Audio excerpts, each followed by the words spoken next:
final fertilizer component is phosphate. Comes from the blue, goes to the red, which means it's a China story.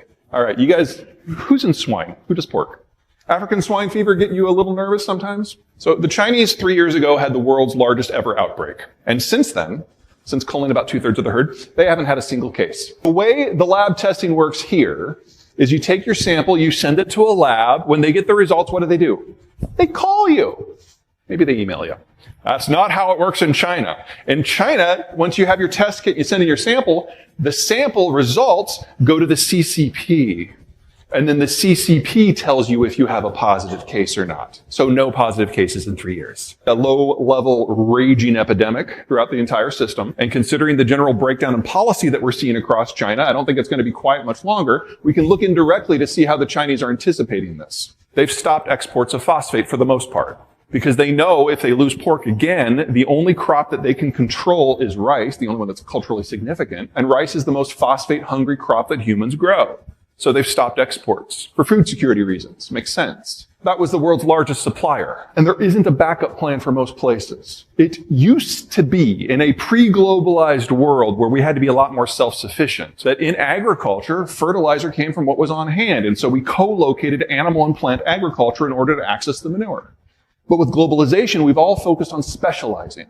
And so we now grow our cash crops in places with the perfect weather and the perfect soil, and anything else gets moved further and further away. So what you're looking at the left is row crop, and on the right is where the beef is. You'll notice that in most situations, these are no longer co-located. There are a couple exceptions. Wisconsin, Iowa, eastern Nebraska. Dairy country. They're still co-located. They're still an option. But for everyone else, you're talking about some serious shipping. Everyone else in the world, this split is usually not in the same country anymore. So you do something to the phosphate supply chain system, and all of a sudden you lose one of your nutrients. An idea of what that looks like at scale.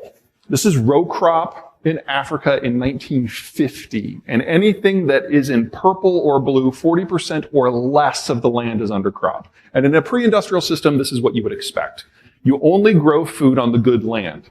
You just don't get a return at all on the marginal land. But with globalization, we introduced pesticides and fertilizers and finance and machinery, and this is what they looked 50 years later. Anything that is in orange or red is 40% or more is under crop. And the continent saw an increase in food output by a factor of 5 because of industrialized inputs. Now do that in reverse, because that's where we're heading starting later this year. This is a calorie map. Grain and soy-based calories. Blues and dark greens, those are the world's major producers and exporters. Everyone else is a net importer. And in a world where the fertilizer supply chain system breaks down, these are the countries looking at least a 40% reduction in their ability to grow the crop in the first place. This is a multi-continental famine. Now, for those of you in ag, which is all of you, you're going to try to feed the world because our supply chain system, for the most part, is not interrupted. This is 1 billion people starving to death. But then you're going to look at your bank accounts and you're probably going to get over it real fast. So here are our 3 main nutrients: nitrogen, phosphate, potash. The big number on the left is the percent that we import. And you'll notice that for nitrogen and phosphate, we're largely self-sufficient. Now down at the bottom there, potash. That's our weak point. We import most of our potash. But most of it comes from Canada. So, they are good for something. This little chunk, these little slivers, that's the only part that is coming from the conflict zone. It's not that we won't feel it, but it's not really going to affect our bottom line. Brazil and Australia, they're more typical of the global average. But we're not done, because this is the stuff that comes from China. The story will be different based on where you're looking, because it's a question of trade and politics and economic patterns and supply patterns and soil quality. Winter's great for farmers. Not only do you get to come to Kansas City and have some barbecue, but it's a soil recharge silo, aka free fertilizer. Can't do that in Brazil. This is the Cerrado. This is the big agricultural explosion zone that they've seen over the last 30 years. The semi-tropical savanna with erratic weather, but the real problem is the vegetation. If you want to clear this land, you wait for it to rain, you throw a chain around the trunk of the tree, you drag it out with a piece of heavy equipment by the roots, and then you poison it with lime for 3 to 20 years until you get the pH down, or pH up. Then you're left with something that's like beach sand. Doesn't matter as long as there's a bottomless supply of low-cost fertilizer, like there has been for the last 30 years. But if you remove that singular input, This is a desert, and it's in the process of turning into one right now. Now, Brazil, big country, deep pockets, they have managed to pre-position a lot of fertilizer in, but they've gone through the reserve. Most countries have. And with the Russian stuff continuing to go offline, this is going to be incrementally more difficult to maintain yield. And when Brazil goes off, it goes off completely, because without the fertilizer, there is no story, because there is no soil nutrients. All right, one final crop. Wheat is about to get super sexy. Now, wheat is normally a weed, and that's why most people don't like talking about it. Wheat farmers have been incredibly unloved for decades, because just as dairy and beef have been separated from row crops, wheat has been push slug tolerant. You grow it only in places where you cannot grow anything else.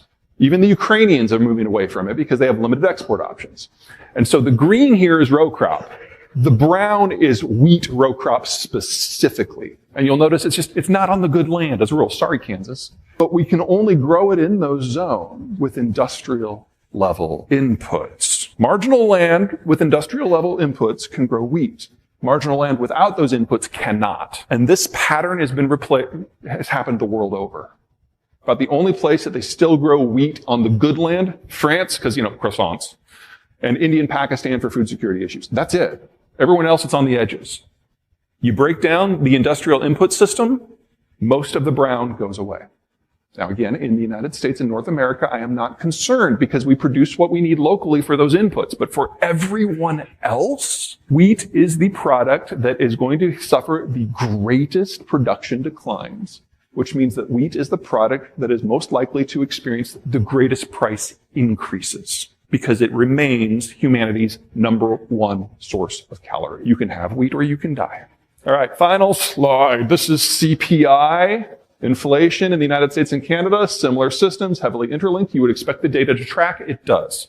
We have three big phases of inflation since World War II. We first had that initial urbanization and industrialization push. We built the interstate highway system. We ran power into the countryside. We built the cities.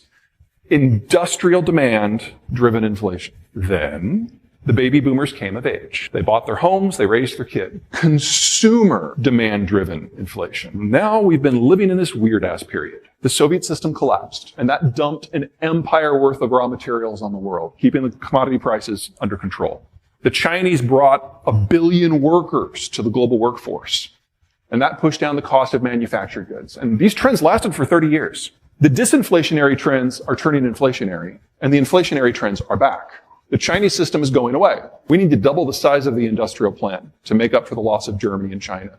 Wildly inflationary. And while the baby boomers may be retiring, their kids, the millennials, are now in their prime for consumption at 9 to 15% inflation.